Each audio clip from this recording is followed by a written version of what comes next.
The meeting will cover the outline of the current situation relating to the developments here, short presentations from our panel, the decision which needs to be made and the political process it follows. There are copies of the summary document, which I hope you've all had a chance to look at either online or with this printed version, available, and you can also find this on the Council's website. And we hope to leave as much time as possible for your questions, and the meeting will close at 9 p.m. So joining me on the panel this evening, you'll hear 3 short presentations from our panel members. From Councillor Ian Davidson, on my right, Leader of Warwick District Council, Mr. Paddy Hurley, Programme Manager for the project, and Mr. Nigel Page from Archeology, Warwickshire. Also on the panel is Councillor Jim Sinnott, the portfolio holder for Safe Communities, Leisure and Environment. Those in the room will be able to ask questions at the end of the presentations. It's not possible for those of you watching the broadcast to submit your questions during the meeting. Please ensure your questions are brief and concise so that we can get through as many as possible. And whilst I appreciate the information being shared this evening may well generate strong feelings, I take this opportunity to remind everybody to remain calm and courteous at all times. There are no fire alarms planned, so in case of emergency, could I please point out the 3 exits. At the back of the church when you came in, out of this door and out of the north aisle, and round the back, out that direction. And members of the church will be able to direct you if it's necessary to evacuate the building. And now, without wasting any more time, I'd like to hand over to our first speaker. Right, can you this one? The second try not to my class a little bit of standing over this reminds me of a horrible night in London many years ago, so I'll try not to burst into song. As you Nigel Page from our Can you hear me now? Yes. Okay, I apologise. I'm project managing the archaeological excavations down at the Abbey sites, which obviously you all know about here tonight. Basically, I was going to give a sort of a longer walk through, but I was hoping people there were so many questions. That's going to be a bit of a really sprint through what we've done so far, what's turning up, and basically why it's important. This is how it all started. 4 stones forming a small corner. These were one of the trenches that we did when the former building came down, and we were able to actually get on the side of the machine and start looking and see what was there. We already knew, of course, that it's in the outer grounds. We knew that on the other side of the brook, for instance, there was already buildings found in the 1980s. So we knew there was good potential down there. But before swimming pools being built on the site from 1980 onwards, we weren't sure what that potential would be. We had no way of knowing. You know, the last one in 1980, and still there was no word of anything coming up on even a brick or anything like that of interest. So we didn't know what the potential would be. So like I say, we started with this small corner of 4 stones. The first bit of clearing we did, that's that corner there, that's the 4 stones. So with a bit of cleaning, it turned into a fantastic looking, really well made stone wall. It wasn't just any old wall. Now, the carving on these shattered stones all the way around was really, really good quality. It's the quality that's equal to the stuff on the Abbey and also in and around the castle. The quality was fantastic. And also on many of the stones, there were mason marks. Some of them we had bow and arrows, we had stars. We had just arrows, and they were for the masons who were producing this stuff, so they could get paid. So at the end of the stretch, they could get paid for the ones they qualified. And some of them matched marks that you know of on other buildings in the Abbey complex. So that's an aspect we're going to be looking at later when the field looks finished and we're beginning to sort of put all the information together. But I think it's obvious from what you can see there that those four stones are part of a fantastically large building. You know, that isn't just, it's not a park, it's not just a place for sort of stuffing storage. That is a major building that's meant to be seen and appreciated. And it's located down towards the river. We started off thinking maybe it was a guest house or one of the buildings where you come into the Abbey complex over the river. One of the first things you see, so it's pretty impressive. And maybe that's where people are saying that it is away from the main Abbey complex. And I'm going to put my hands up right now and say, at the moment we still don't know what this building is. But we are doing final bits of excavation around it now.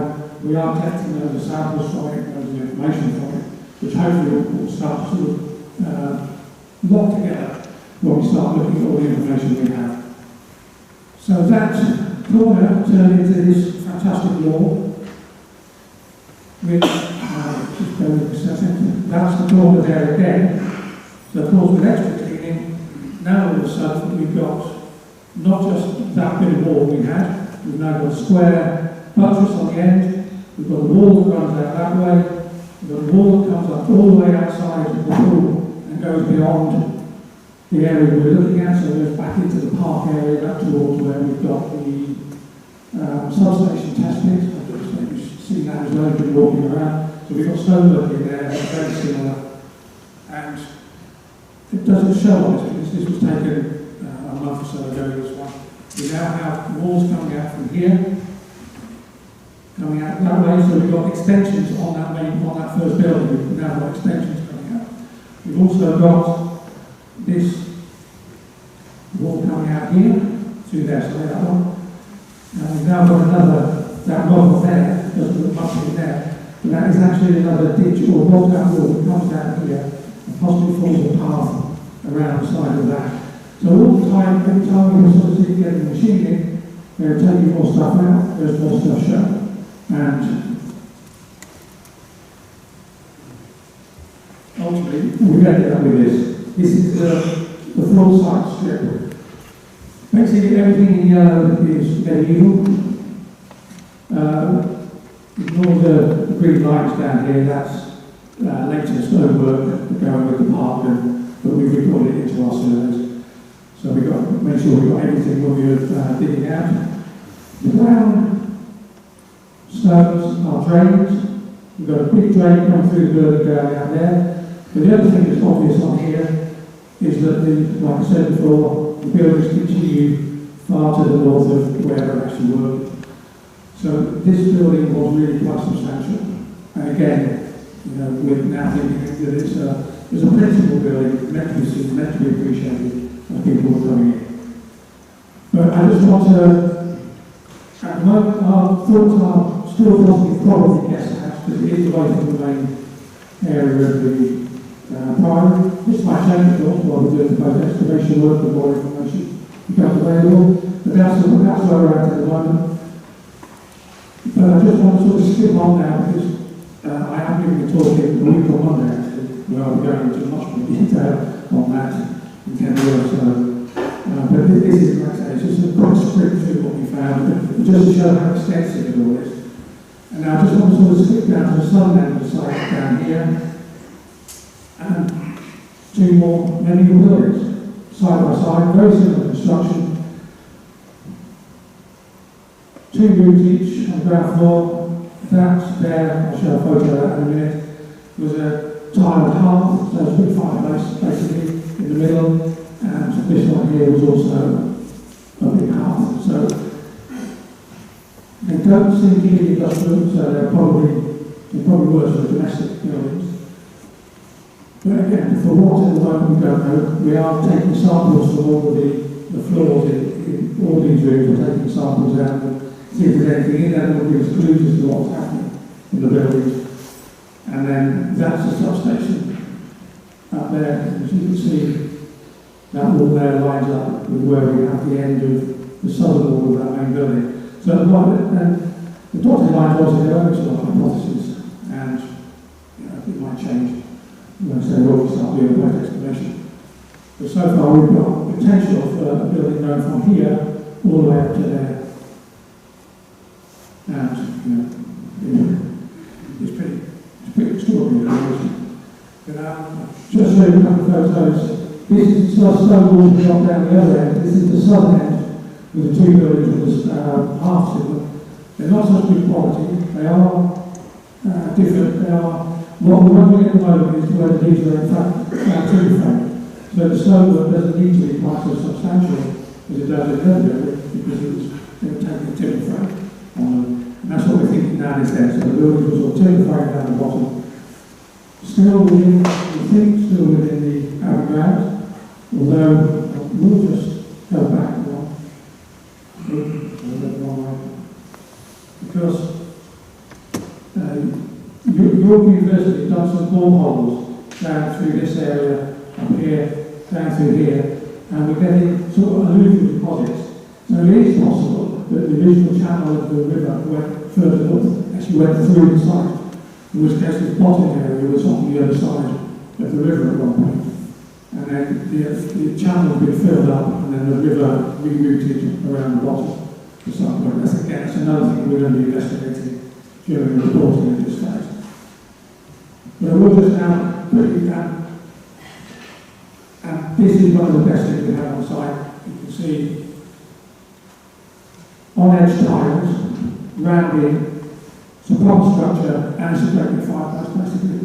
We did get this burning off it before we were while we were cleaning it, so we collected samples from that to see what was being burned, to see if it's domestic.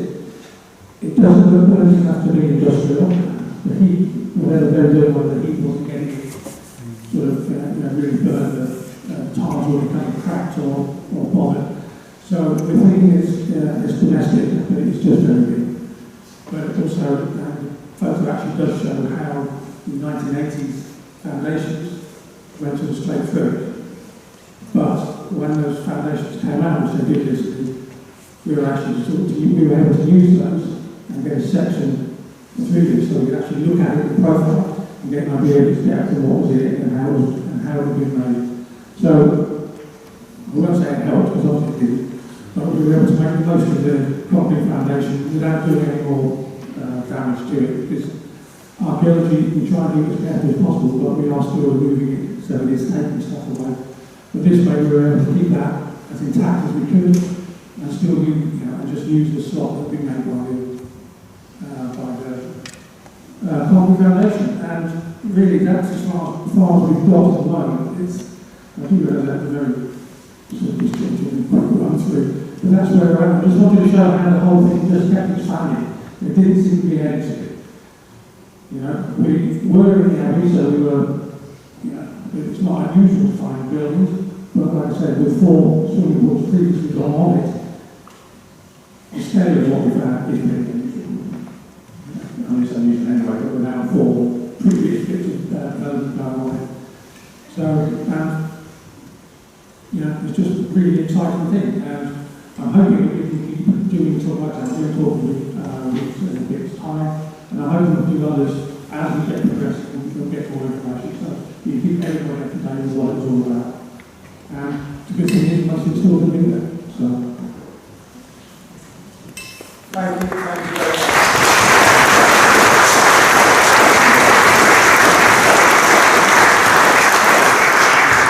Thank you very much for that presentation. And can we please leave questions on this and other matters till the end of the presentations? I'd now like to ask Mr. Paddy Hurley to pick up his presentation.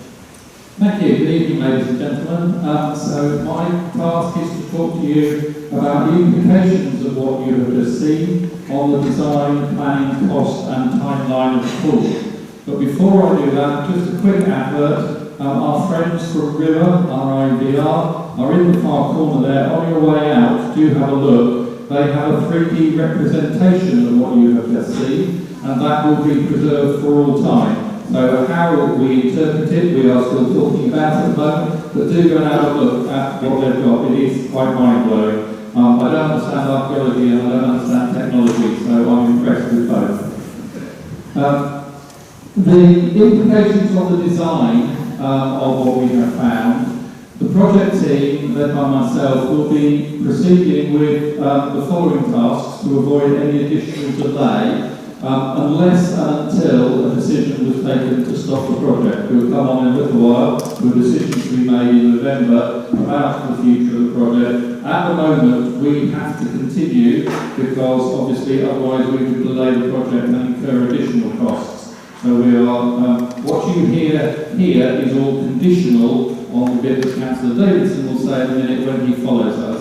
I am an enthusiast for this building in the same way that Nigel is an enthusiast for the archaeology, but my councillor colleagues will have to take that on board. So, the first thing we're going to do is redesign to raise the foundations. We're going to change the design to raise all of the foundations by 50 centimetres, 500 mil for the engineers in the audience. And you see there the plan. It is a complicated plan that we have to lift. We're also going to move from a ground-bearing slab to a suspended slab. So instead of a plate on the ground, imagine a plate on cocktail sticks. Is perhaps the best way to put it. And that is the more expensive way to build, but that takes the weight off the medieval remains of the new building. And we're going to agree the location of every pile with historic England. You will appreciate that if we're suspended above it, that's fine. 500 mil takes us above the top of the walls that you saw there. But when you've got a pile, there is no denying the fact that you are going down. So we have literally been standing on the side in the rain with historic England going, right, pile 109, how do we feel about that? So we are looking at every single location, trying to move them where we can. There's a bit of trade-off between historic England and ourselves, between the engineers and historic England, but every single location of every pile is being calculated, and you see them all there. So that is a task in itself. We're going to redesign the structural detail within the building a little bit, but only the structural detail. So this is things like roof voids, plant rooms, and so on and so forth. So that the height of the building will only raise by 35 centimetres. Now, I made this presentation to councillors last night, and I said, if you take a big tree with a V in the middle of it and go up that tree, on the right-hand side there is an L-shaped branch just above the roof. Yes? If you look at that, you can see a difference between the 35 centimetres. That's about the only place you can see a difference. However, nonetheless, it is raising the height of the building. We understand that, and so we'll come on in a minute to the implications of that. We also have to redesign the drainage system. We'll have a new design for the drainage system, but also all the utility services. So every power cable coming in, every drain going out, all of that will have to be rerouted to make sure that it is missing all of the medieval remains. And this drawing blows my mind when I fiddle with it on my computer because it's fully interactive. You can walk underneath all of these bits and you can see the medieval stone and make sure that the power cable is above it and safely over it. So our technical team do know what they're doing and they are working very carefully on that process. What will happen, first of all, before any building takes place, is that a layer of native soil will be put back on the ruins, tapped by hand into all the nooks and crannies, because native soil hasn't done these foundations any harm for the last 700 years, and therefore that is what historic England will want us to do, is to replace that on top before we start any building at all. Because we are raising the ridge of the building, I would just reiterate nothing else is changing within it, but because we're raising the height, we have to submit what is called a Section 73 application for a material amendment to the Planning Commission. And that is not a new planning application, it is a description of what has changed. So it will be the new drainage system, the new foundation system, the fact that the building is now 35 centimetres high. That will be, submission will be made within days, because as I said, we have to keep going with the project whilst we are pending any decision. So September or early October. Colleagues in development services will then consider it through, they have a 13-week period to do that, but there will also be consultation with the public and statutory consultees on that Section 73 application. So that again will be through to the end of this year. We hope it might get to December's planning committee. If not, we hope it will get to January, but it will therefore have the full scrutiny of the councillors that are on the planning committee to make sure whether they are happy with it or not. We would have to address any additional conditions, if any were placed upon us in January and February. And so if the council agrees in November that we continue, then we're talking about a projected start on site of February, March. Now I am aware that there is unrest in the town if there is not much happening on site. For a while we have had archaeologists working there very busily. As you will now see, why there will be a period through this winter where there will be very little action on site, and there is nothing we can do about that. We are busy with all of those foundations and the Section 73 application.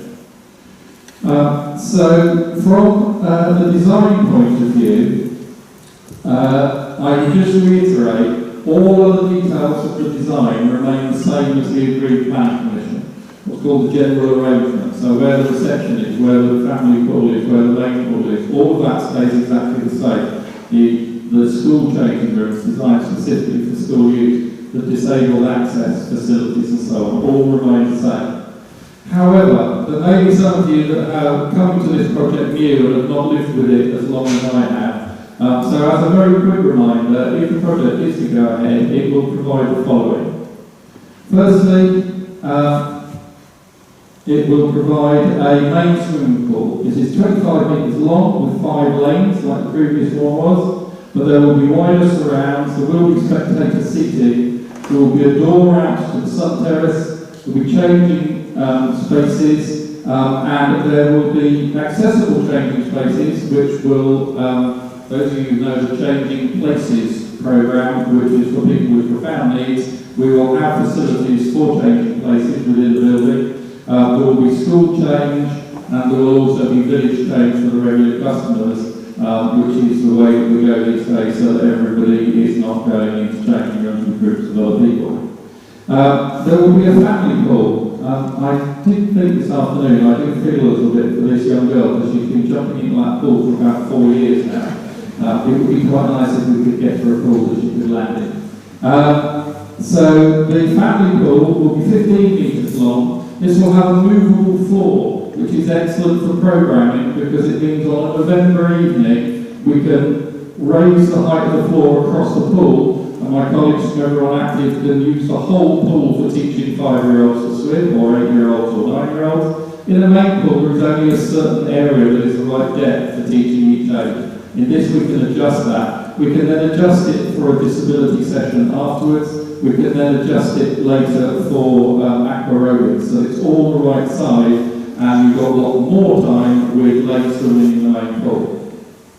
The other key feature of this is the bifold wall out to the sun terrace. So on the few occasions that the British summer gives us a lovely day, we can open the bifold door, the bifold wall onto the sun terrace. It means you can sunbathe, come back in the swim, go out and sunbathe. There is, you will see natural light above you, natural light coming in from above. All the bifold doors will be open, you'll hear the birds singing and so on and so forth. We believe this is a really good design compromise, such that still on a November evening you can teach a gang of 5-year-olds how to swim.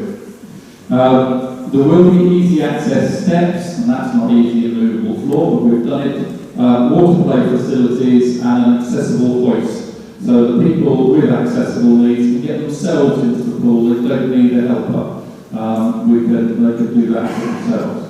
This you see here, obviously, is our sun terrace. It's fully enclosed for safety for the users of it.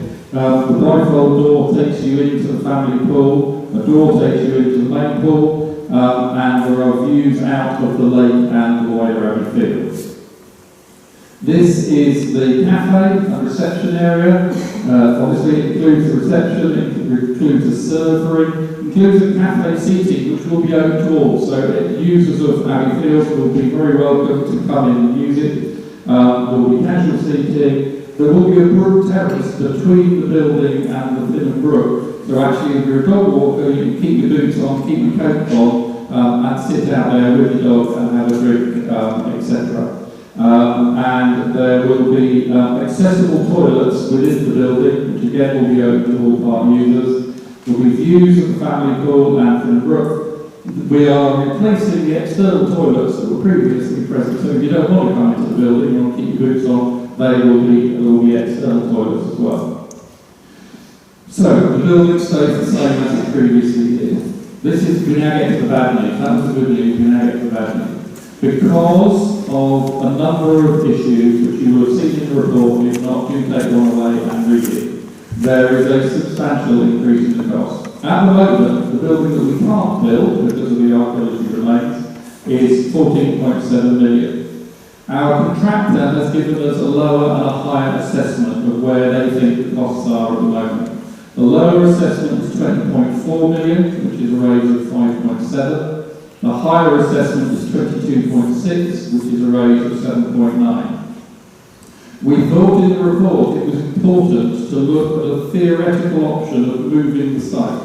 Because if there was an option for 14 million down the road on a nice easy site that was sitting there ready to go, it would have been very remiss of the councillors and officers not to investigate it. We have investigated what we believe are the best sort of options that would be available, and on that count we reckon that is 26.7 million, which is a 12 million pound increase. And in the report on the side of the slide, I won't go through it now, but there are a number of reasons why another site becomes expensive. Inflation, purchasing, the loss of housing on the site, and so on and so forth. We will be negotiating with the contractors with a view to agree a new contract price by January 2024 if the project is to continue. So this is not fixed by any means, this is just the start of the conversations. And in fact, within the report, we had to leave out the contractor's actual number, or rather mix in a few other things, because that is a legally contractual document. So the implications for the programme, in other words, how long it will take. The previous programme that we had allocated was 74 weeks. The current programme that is suggested by our contractor is 114 weeks. So that is roughly half as long again. The reasons for that, they have to work a lot slower. We have to have a watching group from Archaeology Warwickshire. We have to put in risk in case we might have to stop from time to time to investigate anything new that we've found. We've cleared almost all the whole site to 1.5 metres down, so we don't think there's much on the main site, but every time we dig a drain off in any direction, we're fairly confident we can find something else. So we've got to build time in for that as well. So with that new programme of 114 weeks, we have a predicted completion date in the summer of 2026. For comparison, the predicted completion date on an alternative site is the spring of 2028, about a year and a half later, because you've got to start the whole design process again, even if you can build it in 74 weeks. So that is pretty much what I have to tell you about. I am now going to hand over to Councillor Davidson to explain a little more about what I explained that we, the council, have a decision to make about the project. Thank you.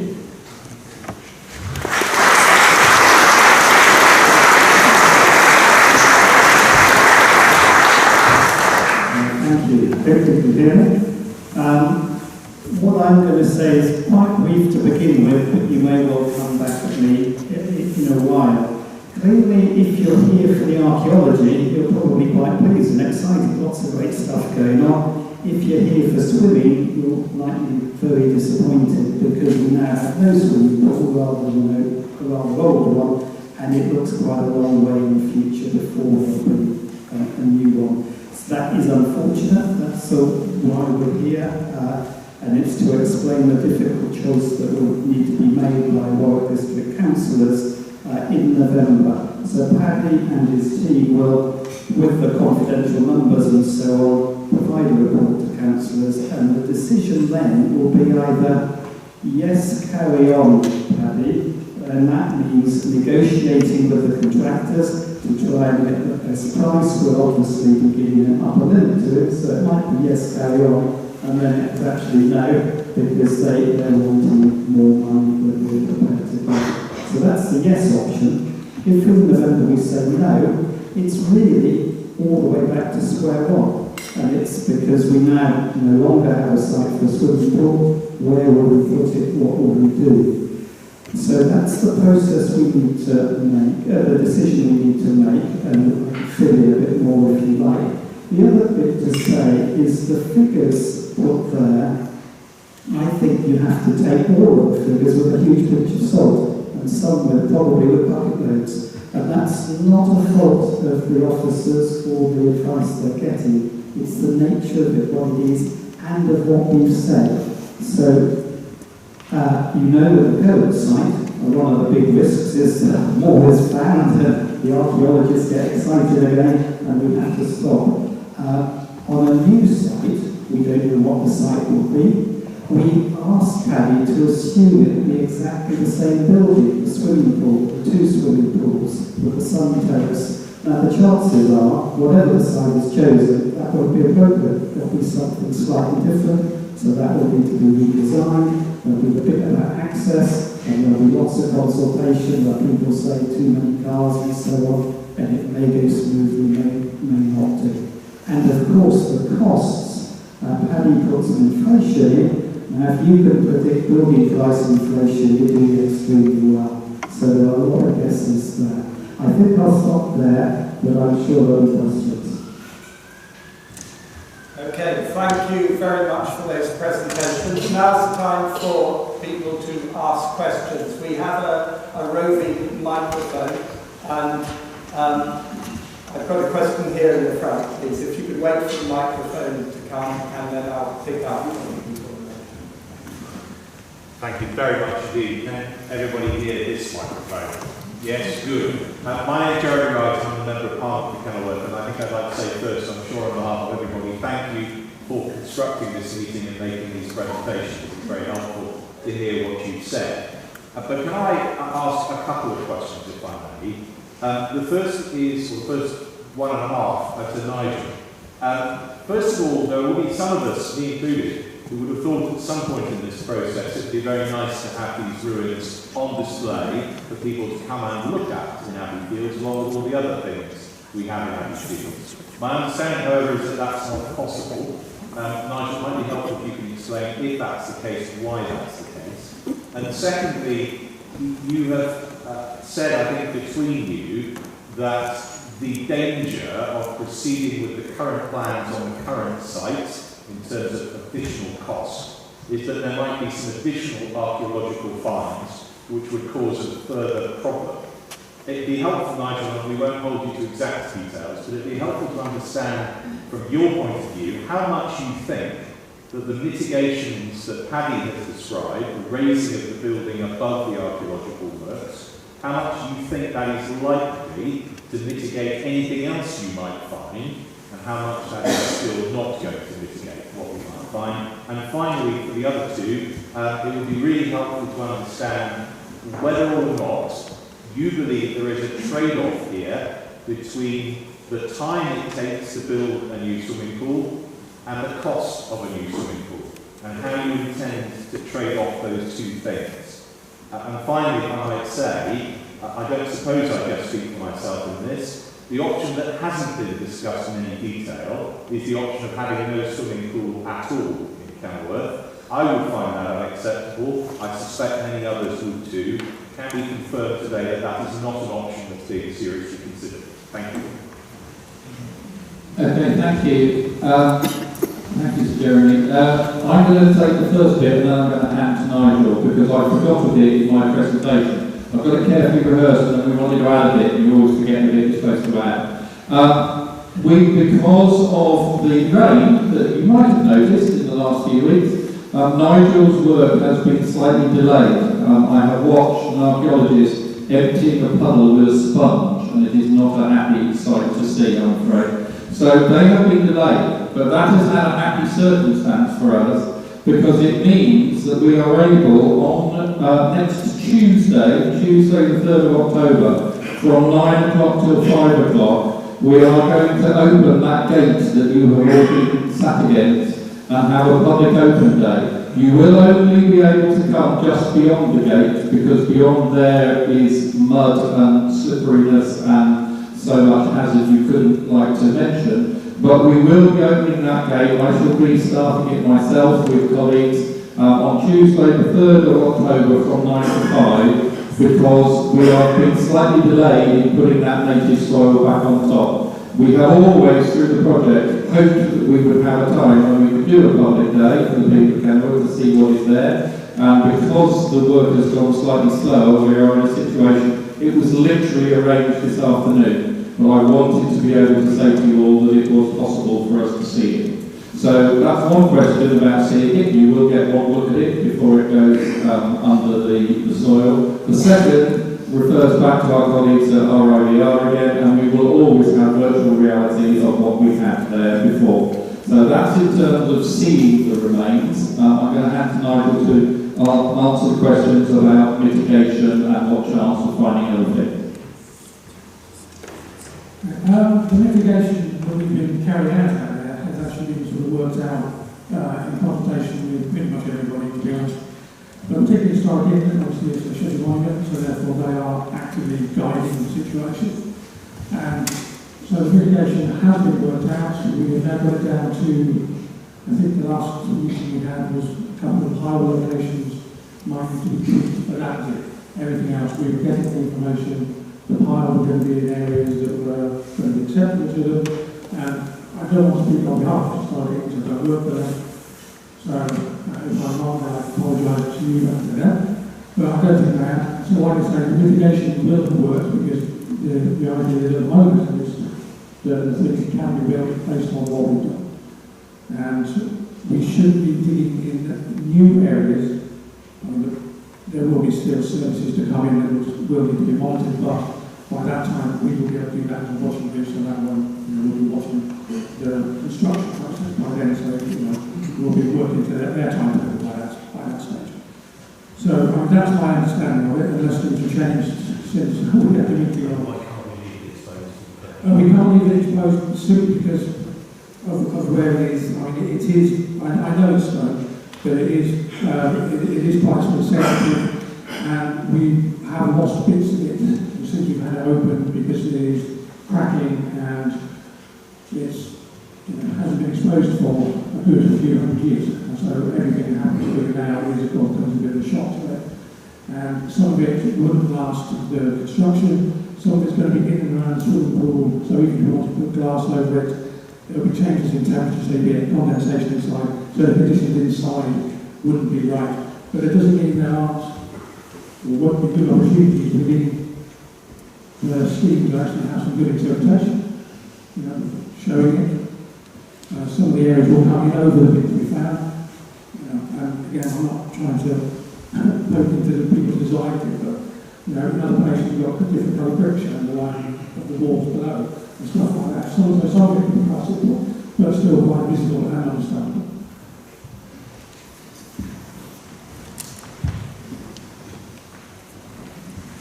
Time versus cost. Okay. I'm sorry I'm going to start with the usual political thing of saying we're committed to doing the best for the people of Warwick District. The reason for saying that is, first of all, obviously, primarily it's for the local people for Kenmore, but it is, if it gets built, it's a facility for the whole district. Obviously, people of Warwick can come. And that's partly with Paddy mentioning the specifics about the small group and being good for some people with very particular needs, so it's not just a Kenmore thing.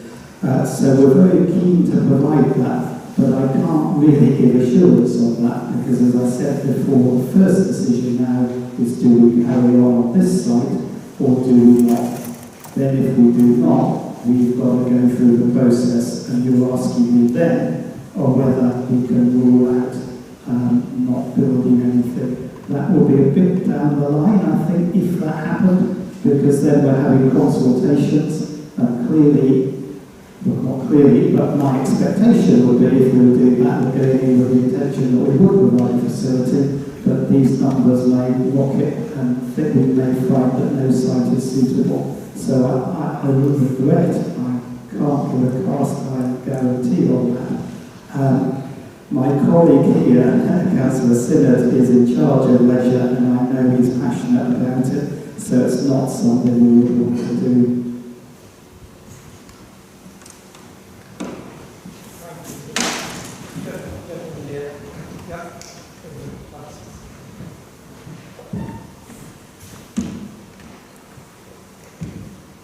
I'm Boris Miller. I've lived in Kenilworth since 1988 and I have 4 children and they've all learned to swim in that pool. I am by nature a Luddite. I am highly critical, but I'm also a pragmatist.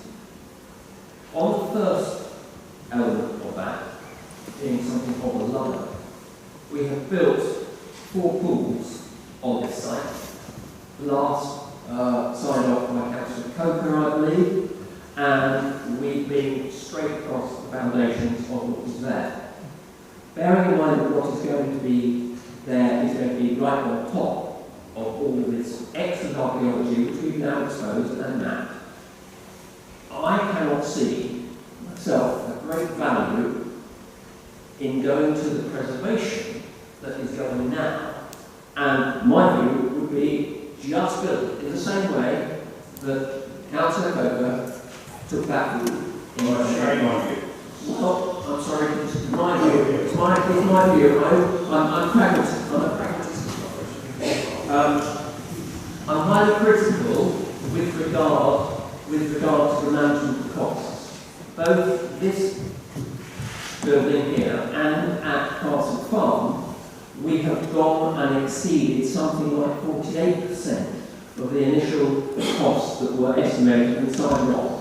And those costs have fallen on us, the council taxpayers of Warwick. So, my view about that is with regard to your future costs, you've already said that there is some great risk that the costs will accept, and just finish, because we have exceeded our budget thus far by a large amount. Now, given the circumstances of the site, another site where there were less risks might have a better outcome.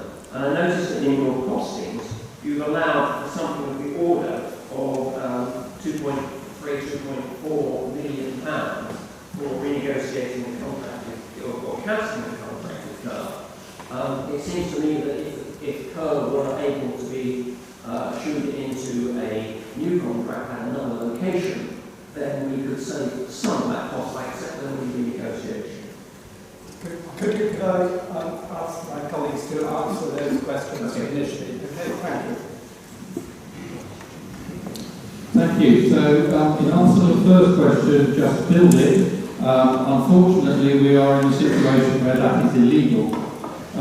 We had scheduled monument consent for the initial design because Historic England shared our view that it was most unlikely there would be any substantial remains underneath a pool that had been built on 4 times.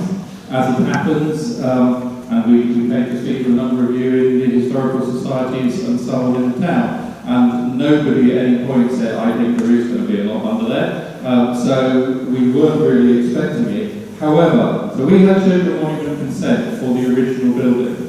When Historic England saw what was there, they said, you have a scheduled monument consent, but if you deliver that building, you will cause substantial harm, which is the phrase, to the archaeology, because we now know what the archaeology is there. Therefore, it's a bit bizarre. They don't take away your scheduled monument consent, but they warn you that you are about to break the law, because you are going to cause substantial harm to an ancient monument, and that is illegal. With the new design, we have now spoken to Historic England and they have said, we now believe, in our professional opinion, you will not cause substantial harm to the building, and therefore you may proceed with the scheduled monument consent that you have. So to build the original building on its original design would now be, as I say, illegal. We are simply not permitted to do it. In terms of less risks on a future site, the site that we have at the moment, as I have already said, we have proved the site is the term. It's the equivalent of digging over your plough bed at home. So we have dug the site to 1.5 metres, and if we don't find anything, we just put the soil back. There is an archaeologist watching all the time that we do that. There is one tiny corner of the site where we haven't done that yet, but we are doing that within the next month or so. So we are as sure as we can be that on the main site we have found all of the remains that exist. If we went to another site, we have no idea what those risks might be. They might be stuck in the ground. There might be a risk that our colleagues in development services suddenly say you need to put in new communications on that site because the traffic wouldn't hold it, and so you would suddenly have costs for a roundabout and so on. I'm not suggesting there would be because we have no site in mind. It is merely that, in my professional opinion, there is a great deal more risk in the option of going to another site than there is in staying on this site, which we accept is high risk, but we know what those risks are. Our contractor here are not noted in the industry for cutting corners and taking risks. So if they have told us that this is what they believe the price will be, then they have already built in a fair amount of risk to deal with anything else that we find on this site. So in my professional opinion, the prospect of a theoretical site anywhere else, wherever it is, as Sir Jeremy was saying, you've got to estimate inflation over that period of time. You've got to estimate whether design works over that period of time. So it is my belief that the risks would be higher if you went to other locations. And in terms of the estimate for the price of cancelling the contract with here, if the council decides not to go ahead, I should stress that that is only an estimate. We can't have, for obvious reasons, have conversations with Kia at the moment about the price that they would charge if they cancel the contract. Our legal advice is that is very unsettling for a business relationship, and so we are informed not to do that. So that is merely our cost accountant's estimate of what the price would be. So solve the problem by keeping them on for another project. If you look at the programme that would be involved in that, there would be a period of at least 16 months where they would have nothing to do, because we would have to go back to design, we would have to go back to options, we would have to go back to planning permission and so on and so forth. And the costs of retaining a company on a project for a period of time are quite eye-watering. And those are the reasons why we are carrying on with all the work I said in my presentation, rather than saying, oh, well, let's wait till November and decide what we do and then we do it, because that would add very substantially to the cost. So it's really not relevant to keep a company involved. They might well say, if you chose to reappoint us in 16 months' time, we would be nicer about the cancellation costs, but that then runs us into problems with local authority procurement. Because if we were starting again in 15 months' time, we would be expected to procure that as a new contract. So unfortunately, we can't do any of those, I'm afraid. Thank you. I won't add much there. I have huge sympathy for what you're saying, but as it said, we have to follow the rules. We can't say, oh, we think the rules are bad. We have to follow them.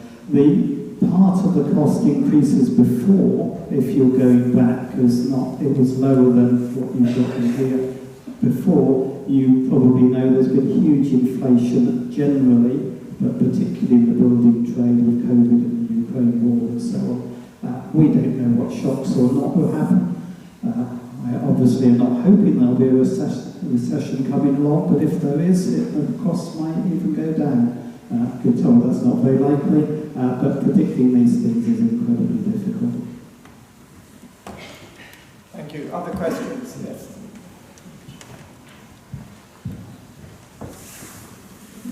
Good evening, my name is George Martin. I've lived in Kenilworth for some 40 years and my expertise is building performance and use. We're going to be redesigning the foundations if the project continues. The drainage is going to be redesigned. My question is in relation to the energy performance. Will the energy performance be redesigned? This building, if it's completed in 2026, will be some 13 years out of date in terms of building regulations. The contractor that we have on site here, Kier, completed the St Sidwell's project in Exeter, a leisure centre, slightly larger than this one. This leisure centre, its performance will be about 30 to 35% cheaper in terms of energy performance, energy costs, every year of operation. So, is there an opportunity to improve the energy performance if this building continues? Thank you.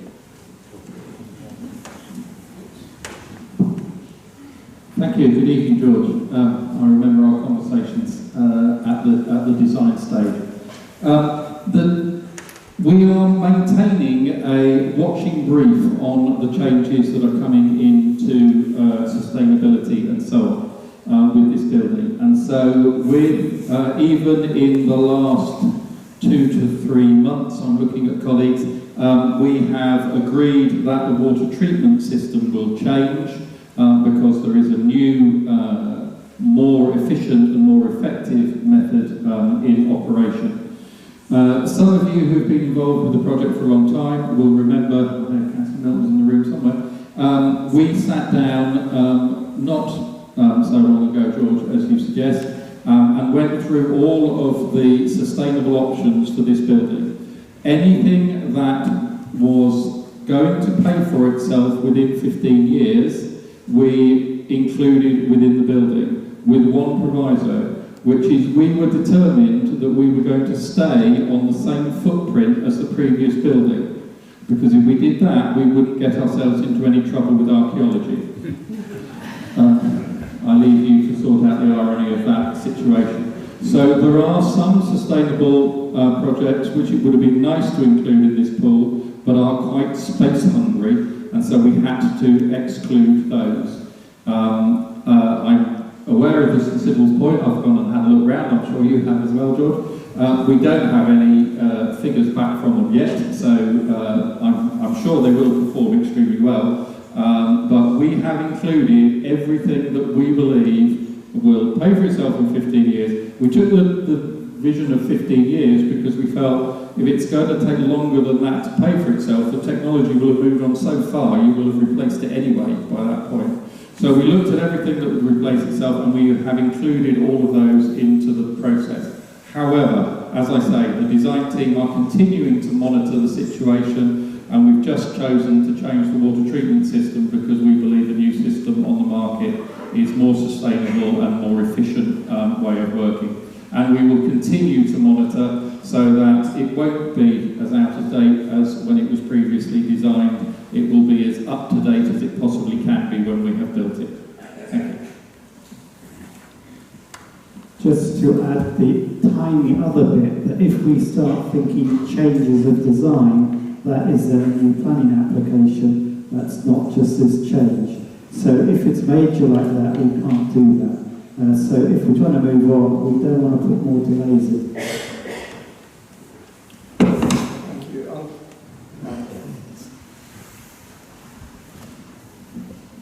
Thank you very much for the presentation. There is one burning issue, and that is that in my life, I've lived in this town since 1965. Who is going to bear the financial burden? Who is going to bear the financial burden for whichever scheme is adopted? Because is this going to fall solely on the council taxpayers of this town, or is there some other financial benefit available from elsewhere? It's Warwick District, so it's ultimately the taxpayers of Warwick District. In effect, it will be a mortgage for much of this. There are some other monies, but there's a lot that, the increase will have to be paid by all of us.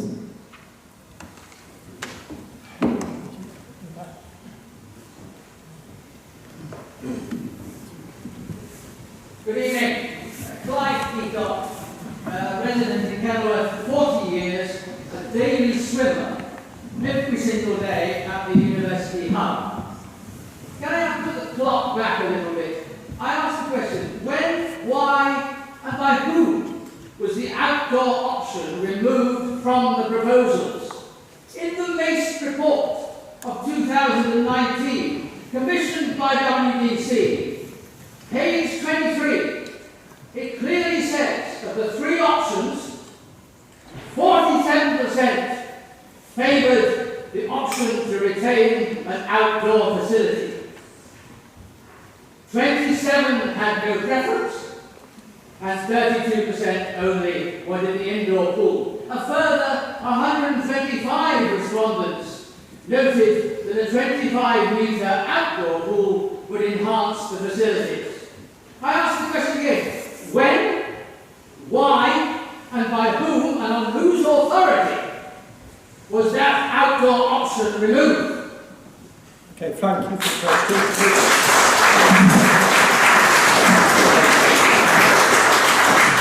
Thank you. Really, it was the previous administration that made the decision to go ahead with this construction.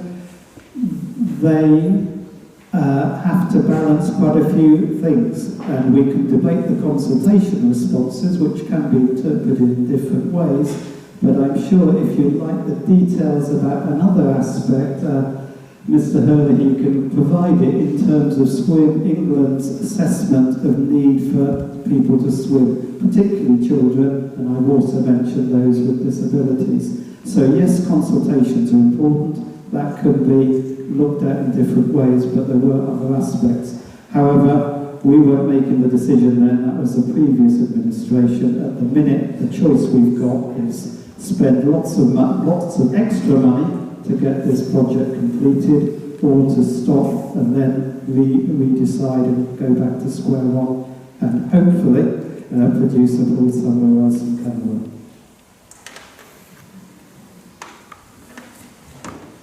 Yes, just very quickly, as Mr. Peacock is aware, because he was present at each of the council meetings where this decision was made and addressed most of them, the demand as created by Sport England, Sport England have a way of calculating, given a given population of certain size, certain sex, certain ages, and so on, how many badminton courts do we need, how many tennis courts do we need, and how many swimming pools do we need. In that calculation, Sport England only include indoor swimming pool water because they know that that can be used throughout the year in the flexible way that I was mentioning about swimming lessons and so on and so forth. Just very quickly, the demand figures that came forward from that was if you had the 5-lane pool that was in the building previously, you were going to be 1.8 swimming lanes short under Sport England's figures. So we could have decided to build a 7-lane pool in order to meet those demands. The decision was taken to build a family pool for two primary reasons. First one is programming, as I said. On a November's evening, with the snow falling outside, we can still be teaching 5-year-olds to swim. After they have finished swimming, we can lower the floor slightly and we can have an aquarobics class. We can then take a decision as to, with our colleagues from Disabled Swimming, what height they would like for that, and use the pool in that way. So we needed to provide 1.8 lanes in order to achieve the figures that Sport England were telling us we needed to do. We chose to do that in a 15-metre family pool because of the flexibility. But the second main reason was because we believed on the project team, and councillors agreed with us, that this was a suitable compromise between the request to swim outside for the bulk of the public. That relates to a warm sunny day. I fully appreciate Mr. Peacock was a daily swimmer outside whenever the pool was open, but for most people it was a request for fair weather swimming, if you like, and we believed that the family pool, with its bifold doors, glass roof, and a sun terrace outside was a suitable compromise because in the winter it achieved all of those things that we require from Sport England. So that was the thinking behind the members' decision previously to go with this design. Question down.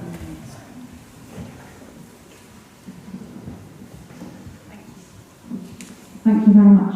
My name is Zoe Leventhal. I'm one of the Kenilworth Town Councillors, and I'm just going to repeat what has been said in terms of thanking you for being here and for the quality of the public debate that's happening, which is really important for this difficult decision. I'm just going to ask a two-part question. We've heard about time and cost being the factors that are relevant to alternatives, and a lot of residents who've been talking to me have been talking about alternatives. So, on time, can you explain, please, in a little more detail as to why it would take so long, possibly 3 years, for an alternative site to come forward? And secondly, could you please explain one of the figures in the alternatives table, which is the £5 million cost for housing, which I understand is a broad brush figure, but it would be useful, I think, for us to understand the broad parameters within which that's set. Thank you. I think that's heading my way. Thank you. So first of all, in terms of how does the time for the new programme take so long, it is not an easy process to design a building of this sort, particularly if you are wanting to make sure you are taking on board all of the views of the public. And so we would, if the decision was taken not to continue with this facility, there would have to then be a further decision within the council about, okay, so is it no pool at all, or is it another start? If you were starting again, you would have to begin with an options appraisal of all the possible sites that would be available. You would, I'm sure, want us to consult with you on that, and that generally, by the time we have done an options appraisal, that involves land values, it involves land availability, etc., etc. And so it takes a period of time. Then you have to do a public consultation, which you would normally expect to be at least 6 weeks. Then you have to write that up and you have to report it accordingly and so on. From then, you then have to start the design process through the Royal Institute of British Architects, various design stages.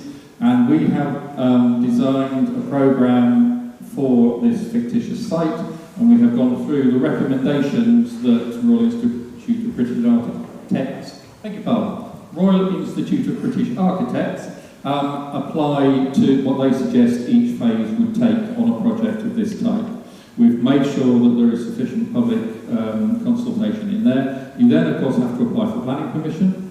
That assumes, all of that assumes that it is a site that the council owns. If it is a site that the council owns, does it belong to the housing revenue account or does it relate to the general fund? Because it relates to the housing revenue account, the law tells me, telling Councillor Leventhal about the law, that puts me in a very unusual position. But anyway, the law says if it belongs to the housing revenue account, I have to buy it as a general fund, and I have to buy it as a cash purchase. There is no land swaps or anything available. So we would have to negotiate with ourselves to purchase it. It would be a lot more complicated if we were trying to buy it from somebody else, a third party owner. Then we have to get the planning permission. We have to procure a contractor, which we would run alongside the planning permission, and then we would start. So basically, we went through each of the real stages, and that came out as spring 2028. I assumed in that process two things.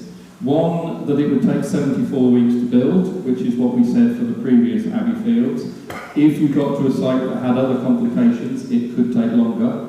It is unlikely to take less. Somebody said to me, didn't you know that this site was a complex site? And actually, no. Historic England, all of the advice was this is a fairly flat site. There probably won't be archaeology because there's 4 pools in there. And so 74 weeks is a reasonable time to assume. It could take longer at another site. What I have have also assumed there is almost no slippage in that programme. Now, any of you who deal with capital projects will say how many projects actually finish on programme. And if I may be slightly flippant, you see the programme manager like me on BBC, and he says, we finished on programme and we finished on budget. You said, yeah, you finished on the final programme and the final budget that you discussed 3 months ago. You didn't finish on the pre. So we have a programme here at the moment at Abbey Fields where we have a contractor in contract, we have to renegotiate with them. They have assessed those risks for us at the moment, and this is the numbers that they're coming up with. They will obviously have to check that with their subcontractor. We have an existing planning permission, although we have to apply for a Section 73 material amendment. So a lot of those risks for time and for cost are actually, we've already lived that pain at Abbey Fields, and which is very hard for us to assess. I suspect we would struggle to achieve that because, as I've put very little, I can't put the slippage in for a problem that I don't know about, so I have to report it as it is. Thank you. Can I just add, well done for picking up that figure. District councillors feel it's the most uncertain, and it seems almost as if our housing team is harder to negotiate than with everybody else. An alternative way of looking at it is the sort of price for housing land in Kenilworth for the area of this footprint plus a car park is about £2.1 million. So you could see it at that figure, but then you've got to say, where are you going to buy it? We're struggling to buy it off our team, and if we do buy it off our team, obviously we're losing housing. So there's quite a lot of debate whether that figure is correct, but we'd have to find the land. And as Paddy's already said, there may be a perfect site somewhere at a knockdown price, but the chances are it won't be. It'll be a site that's not quite right, wrong shape, and the access is wrong, and it's sloping and everything else. So that they are risks and unknowns. Thank you. I'm Jenny Wheeler. I'm a disabled resident of Kenilworth and also an accredited access consultant with the National Register of Access Consultants. I just wondered whether, first of all, have you got an accredited access consultant involved in the project? Not necessarily offering, but just wondering if you did have one. But also, it's great to hear about lots of the facilities and things that are being put in for disabled people. As a result of that, have you done a full and proper equality impact assessment on all of the options that are being proposed in the report, and particularly as they may have a substantial negative impact on the disabled residents and those with other protected characteristics, and particularly if one of those options may be to not have a facility with these features in, which are definitely a massive win for the disabled community. I'll let Paddy answer most of that, but just to be the broken record, at the moment it's either we go ahead or we don't. Yeah, I was going to make that point. The other options are only theoretical options, and going back to that figure, as Councillor Davison said, that was picked up by councillors last evening. I think the critical point about the alternative option is just to show, as I said before, there isn't a £12 million option down the road, and there isn't. If you go with 2.1 million instead of 5, it's 20, 22, 22. Basically, an alternative option at the moment with risks that we know is about the same price. I would suggest it has higher risk and therefore is probably more dangerous. From the point of view of the access, I'm honestly not sure whether we took advice from the local disabled community. Whether they were accredited in the manner that you suggest, I'm not sure. Please find me at the end and I will talk to you about that. But we did talk to Changing Places in particular in some detail. Some of you will know Emily Naismith. She was closely involved with the design. I sat and took her through it on a one-to-one basis. We did a full equality impact assessment on this site, and so we have included everything we can. We have taken on board the advice of the disabled community, Emily and others. For example, I was very proud of the fact that we had a changing places, changing room, and we had a rack from the changing room to the pool, so that once the person had been changed, they didn't have to move from one form of conveyance to another in order to get into the pool. It was pointed out to me by a disabled person, that's the sort of thing they use in meat factories, and we don't particularly wish to be transported into the pool in that fashion, thank you very much. We'd rather get into a chair and use a pool pod and so on. So we have gone through all of that detail, but always happy to take more advice. Any of the changes from section 73 you will appreciate as the building goes up 50 centimetres, then the doors all gone up, they will all be ramped and so on, so we'll have the same level of accessibility that we have at the moment. I'm rather proud of Emily's quote where she said, this pool, when it is built, this pool will be life-changing for a number of families in this district, and I'm pleased to see you nodding in the background. So I'm very proud of that. We did reasonably well at Newbold. We didn't do very well at St Nicholas Park because we were short space. I'm not proud of that. I'm wanting to put this right at Abbey Fields and make sure that this is a life-changing facility for people with disability in Abbey Fields. Thank you.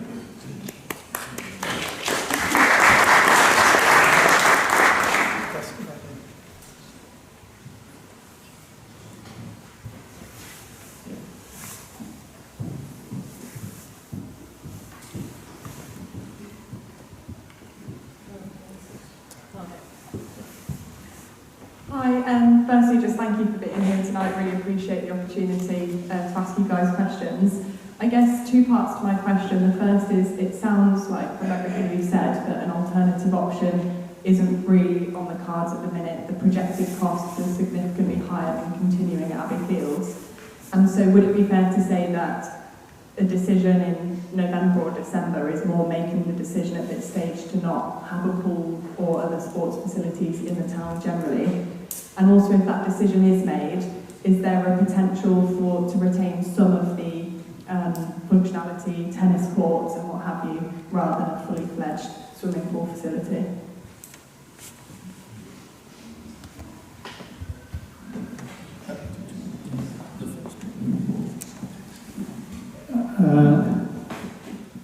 Well, I haven't made up my mind, I can say that honestly. I've told all my colleagues, as I think I said before, you can have your opinions, try and keep them to yourself, try and be open-minded, so perhaps predisposed but not predetermined. So I don't know that that's absolutely right.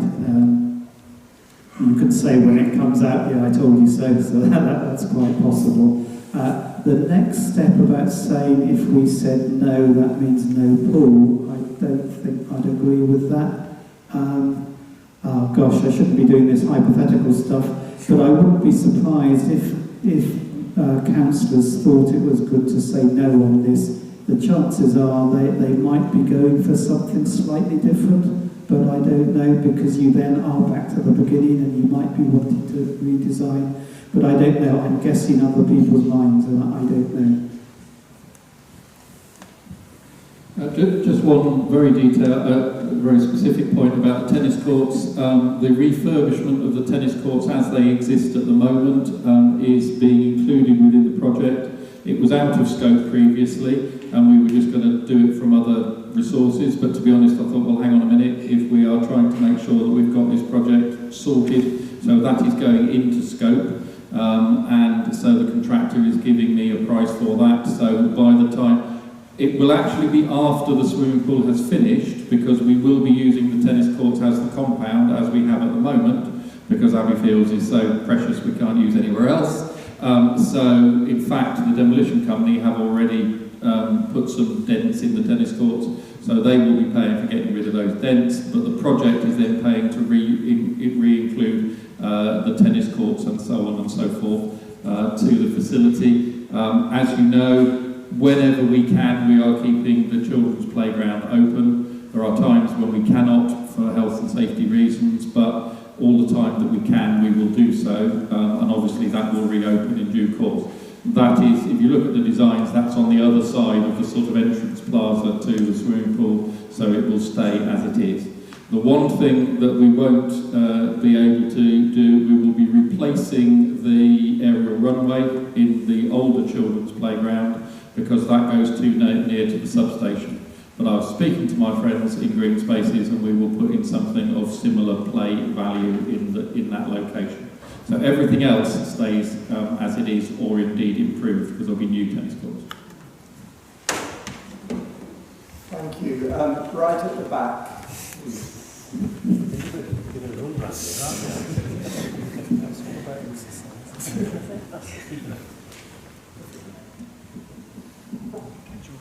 Thank you very much indeed for this evening and for the presentation. My name is Andy Garstead. I've lived here most of my life since 1955. As you rightly mentioned, that there'll be a Section 73 material amendment to the Planning Commission. Can you assure me that as a result of that, there will be a full, open, public consultation, and that councillors will take into consideration what the public asked for as a result of that consultation? I.e., if the majority of people say they want a new pool in a new place and they want a Lido, that for once that the council will respond accordingly. Secondly, if the decision is made to go ahead with the current design and raise the floor of the pool, Nigel briefly mentioned this, but there doesn't seem to be any mention of this in the meeting tonight. Could there not be large areas of glass flooring, as we see in numerous archaeological monuments around the country, so that we can actually see the dig, what is there, and that it is available for the whole of the public and the country to see for the future. Thank you. Okay, thank you. First of all, the Section 73 material amendment, the nature of a Section 73 material amendment is that we as the project team have to tell development services what has changed in the project, and the consultation will be on the basis of what has changed in the project. And what has changed in the project is we are going up 50 centimetres at the bottom of the building, 35 centimetres at the top of the building, and we are putting some ramps up to the doors. A few of the doorways in the plant room change because of the nature of the structural building. So the only comments that development services will accept from statutory consultees or from the public are on the basis of those changes alone, because the other planning permission still stands. So it will only be, for example, the Environment Agency will want to satisfy themselves that the ramps that we are building is not too much further increase into the floodplain, and so we will look at the numbers for that. So it is not a general consultation about the whole design of the building, it is only about the changes that we are proposing under the Section 73. I'm getting nods from my KC, so I must be doing okay. In terms of raising the pool and glass floors, unfortunately Historic England do not approve of that as a process. They say that most people that have seen it in Greece and Italy and so on, where it is very hot and it is very dry. It is not very hot and it is not very dry here, certainly not this evening. And so the problem is you get condensation. If you get condensation, you will get mould growing on the stones themselves, which is very bad for them. You will get mould on the inside of the glass, which means that within weeks you can't see anything anyway. If you open it in order to clean the glass, then you are damaging the material because they are being exposed to air again, which is why they are very keen. I mean, literally, we've had to get Historic England's approval for this public open day on the Tuesday, because that's one more day that this is open and they want it closed off as soon as they possibly can. So the other problem with glass floors is the bit that people would want to see is the high status building that Nigel started his process with. That is underneath the plant room, which the public are not entitled to go into anyway, and the extension walls from that are under the external toilets. And we feel it would be rather bizarre if you went into an external toilet and discovered there was a glass floor with a wall underneath it. So that's me being flippant. The serious point is Historic England will not permit you to put glass floors in anymore. There may be some in this country. I can think of cathedrals and so on where they may have them, but it is not their current policy to permit that, and it would be very difficult on this site anyway.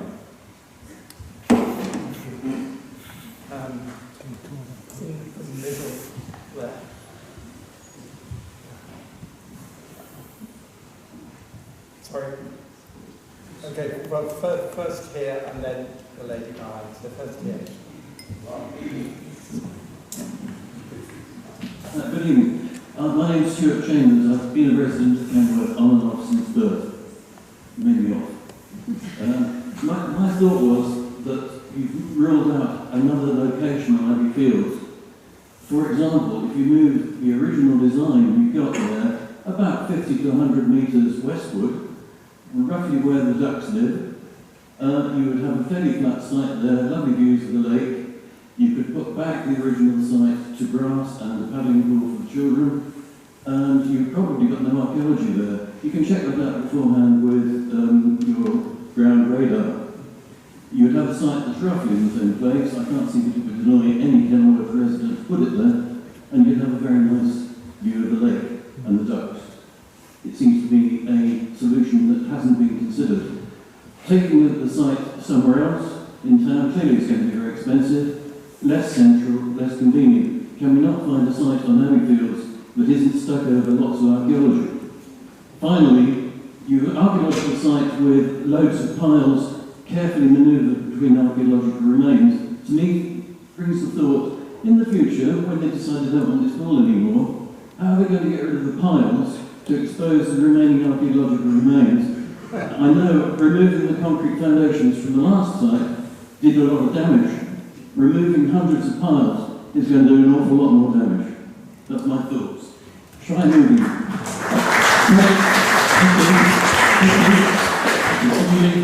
The gentleman with the microphone, because I need to ask a question. So I'm not entirely sure where you are suggesting. Are you suggesting between here and the church and the current site? The site I have in mind is facing the lake, which used to, of course, be a mill pond for the Abbey complex.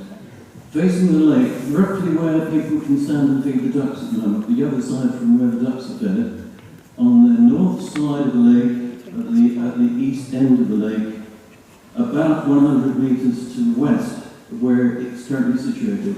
Okay. We then have a bigger children's play area, which the younger children don't have a paddling pool here. We could have it beautifully landscaped. The land is roughly the same level, and I think it's a far better site. The only thing is it's more visible from the lake, but there aren't an awful lot of people on boats on the lake admiring the bank. Okay, you're right, you said we could investigate that. What you can't do is investigate under a building, which is why we are where we are. I believe that the area you're talking about, and I need to double check this, but I think Historic England's LiDAR, which they have, which is like the ground penetrating radar, suggests there is quite a lot of archaeology all around our site. Certainly coming up the hill towards the church in this direction, there are a lot of lumps and so on and so forth. Can I just say though, sir, that any change such as that would take us back to the beginning, because it would take us back to a design process, it would take us back to an options process, because it wouldn't be simply moving the same building. Every building sits in its own environment, and so essentially you would be going to a new option. I remind you that what they are going to have to decide in November is, do you carry on with the current project in the current location with all of the design now that we know there is a new cost and a new price? I think that question is relevant if and when we ever got to an options appraisal to say, rather than buy another site, why not move it? Because you have all the attendant issues with changing to another site. In terms of removing piles, we are doing it right now. As Nigel is very well aware, there are 5 piles. Generally, you leave old piles in the ground. You don't remove them at all. We have 5 piles that we have to remove because they sort of overlap new piles by about half. And we have agreed with Historic England a process to do that, and that work is starting in the next week or so. So we have 5 piles that we have to remove. There are methods of doing it by diamond cutting down through the pile and removing it in that fashion, which doesn't necessarily have to cause damage. It's not cheap and it's not quick, but there are ways you can take them out. But in general, all the piles that we've put in the building, if anybody comes back to put another one in due course, they will leave most of them in situ. Could we move on to the lady at the back who missed last time? No, yes, lady with the green top. Hello, yes, I'm a local resident, have been for 40 years, and I've used swimming baths with the children, some disabled, for many years, particularly at that time in Leamington. What I feel is that we need a swimming bath which is fairly simple, but merely will be suitable for small children or indeed large children to learn to swim in perfectly adequate surroundings. I don't think we need anything at all fancy. We do want a bigger swimming pool for those people who want to use it as a sporting facility. The other thing I'd like to say is that the car parking in Abbey Fields is abysmal. It's frequent. It's for people with small children, it's very difficult to get them down to the swimming baths. And coming back, it's not at all satisfactory. And the same applies to older people. And then I'm afraid, like many of us, we don't really want to come out in the cold to where we are. If we built a new swimming pool, say somewhere like on the old school site of Lays Lane, we could have a decent car park, and we don't need to have a restaurant or a cafe or whatever. We all live near. We don't have to have refreshments immediately. I think we should simplify things. We should stop faffing around and deciding that we might want egos. And the thing about those is, if anyone knows the Cheltenham one, it's not for our age group. And I don't think we have enough young people who will use it in a proper way. I don't think open air swimming in this country is a good idea, but there we are. But I do hope that we will get on and do something. And the other thing I would like to say is that you have got down here loss of housing revenue over £5 million. But I think that in actual fact you will discover that that's not necessarily an accurate figure. Because I think all these houses are actually going to bring a lot of trouble to the area with needing new roads and all sorts of things. And I don't honestly think that £5 million is a reasonable amount to bring in. I do think that we need to have a nice, simple swimming pool somewhere where we can all get to and we can all park for it. Thank you. Just quickly, I'm conscious of time. I am very confident that the pool we're designing will be excellent for teaching young children to swim.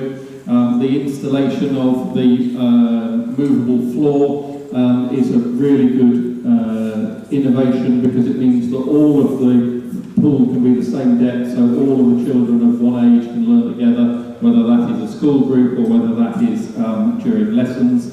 So I think that the only technology we have introduced is to improve the situation rather than to do anything more complex than that. In terms of the car parking, as we've said, this design is based on the pool as it stands at the moment, and the work by the transport consultant was such that I'm sure the lady will appreciate there's nowhere else in Abbey Fields that one can put car parking. It is what it is. It is in the location where it is, and so it will be a distance away from the car park. Again, I think a lot of those comments would be relevant if we were looking at options on another site.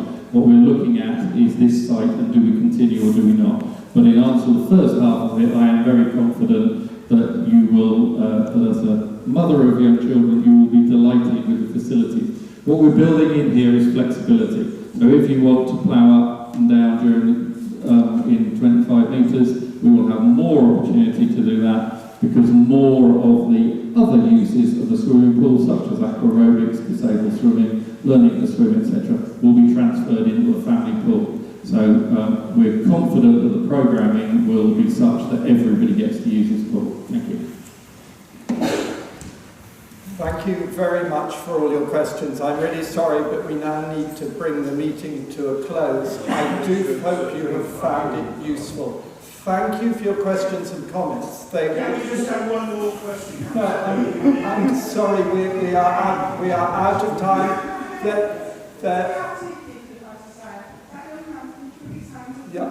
I'm sorry, we have run out of time. May I just explain that all the questions and answers will be collated together with their answers and added to the website.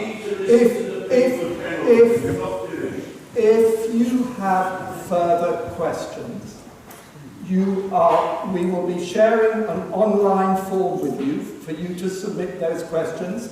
There is also a QR code here which you can come and scan and submit your questions. It's on the screen behind you. It's on the screen behind you, and they will be added to the FAQs on our website. And finally, for those of you who booked through Eventbrite, they will get the form sent to you tomorrow. Anyone else can find that form on the council's website. Thank you very much. I'm sorry we didn't have time for all the questions, but thank you for those who asked, and thank you to my colleagues here for their answers, and I wish you good night.